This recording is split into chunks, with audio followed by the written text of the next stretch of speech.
Sir একটা question ছিল sir, ছোট্ট একটা। বলেন বলেন। স্যার যে আমার কোম্পানি হচ্ছে দুইটা প্রায় 1 কোটি টাকার দুইটা মেশিন নিয়ে আসছে এই ফাইন্যান্সিয়াল এর শুরুতে। হ্যাঁ, তো যেটা হচ্ছে এখন পর্যন্ত এটা ইউজ করতে পারে নাই, ফ্যাক্টরিতে পড়ে আছে, বাট ইন্টারেস্ট কিন্তু দিচ্ছি ব্যাংকে এবং এটা ইউজও হয় নাই। তো এই ফাইন্যান্সিয়াল ইয়ারে ডেপ্রিসিয়েশন আসবে কিনা, বা ওই যে ইন্টারেস্টটা দিচ্ছি এটা আবার ক্যাপিটালাইজ হবে কিনা স্যার? এখন ধরেন আপনার দুইটা কারণে, একটা যদি কোন একটা খুব মনোযোগ খুব ভালো কোশ্চেন করছে, এই প্রবলেম গুলো আমরা ফেস করি রেগুলার প্র্যাকটিক্যালি। আমি এসএসজি, কল্লোল, রহিমাফরোজ, শান্তা সব জায়গায় এগুলো ফেস করছি এবং সেখান থেকে একদম প্র্যাকটিক্যালি এবং আইন এবং প্র্যাকটিক্যাল মিলাই বলি, আপনারা খুব মনোযোগ দিয়ে খেয়াল করেন।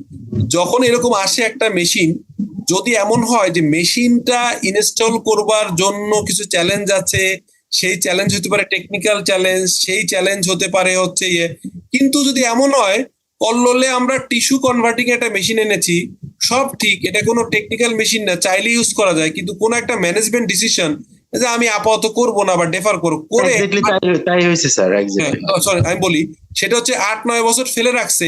যদি এরকম হয় ম্যানেজমেন্ট ডিসিশন, কোনো কারণ নাই, লজিক্যাল কোনো কারণ নাই, ম্যানেজমেন্ট খামখেয়ালি ডিসিশন করে কিনে এনে ফেলে রাখছে, তাহলে ওই মেশিনের ভিতরে আর কোনো ইন্টারেস্ট ক্যাপিটালাইজ করা যাবে না। ওর এগেনস্টে যে খরচ আছে, ব্যাংক লোন আছে, ওই ব্যাংক লোনের অ্যাট্রিবিউটাল যে ফাইন্যান্সিয়াল চার্জ হবে এটা সরাসরি ইনকাম স্টেটমেন্টে ওপেক্সে যাবে, আর ওই মেশিন ডেপ্রিসিয়েশন চার্জ করতে হবে। কারণ ওই মেশিনটা আপনার রেডি টু ইউজ হয়ে গেছে, ম্যানেজমেন্ট ডিসিশনের কারণে করছে না। এইটা কোনো আইএস আইএফআরএস এর দোষ না, কোনো টেকনিক্যাল কিছু নেই, এটা ম্যানেজমেন্ট ডিসিশনে যেহেতু করে নাই, ওইটার উপরে ডেপ্রিসিয়েশন চার্জ শুরু করতে হবে ফার্স্ট।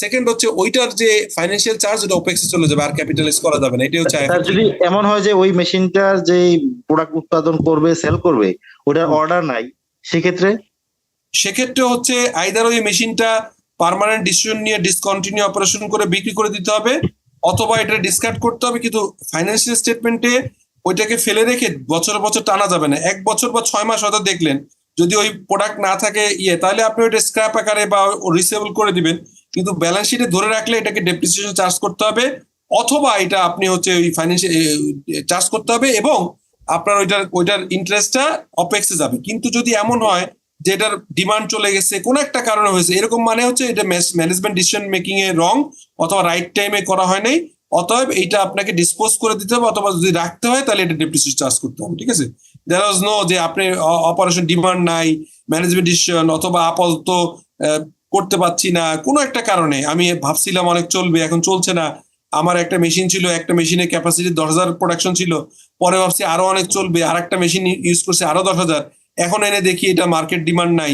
এরকম যদি হয়, that is a management wrong, management perception, assumption এবং বাজেটিং এর ভুল। এইটার জন্য ফাইন্যান্সিয়াল রিপোর্টিং এর কোনো ইম্প্যাক্ট পড়বে না, এটাকে ডেপ্রিসিয়েশন চার্জ করতে হবে এবং এটার ফাইন্যান্স চার্জটা ওপেক্সে যাবে। ঠিক আছে ভাই?